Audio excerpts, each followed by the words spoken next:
God is love అనే proverb కూడా ఉంది. దేవుడు ప్రేమ స్వరూపి.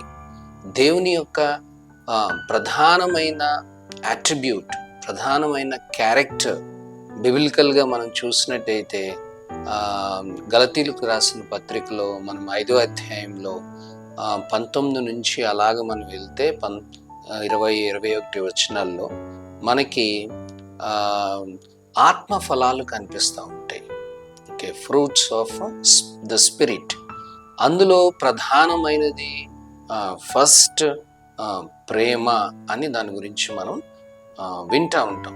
అలాగే మనకు యోహాను సువార్త 3వ అధ్యాయము 16వ వచనంలో కూడా మనం చూసినట్టయితే దేవుడు లోకమును ఎంతో ప్రేమించెను కాగా తన అద్వితీయ కుమారునిగా పుట్టిన వాని యందు విశ్వాసముంచు ప్రతివాడు నశింపక నిత్య జీవము పొందును.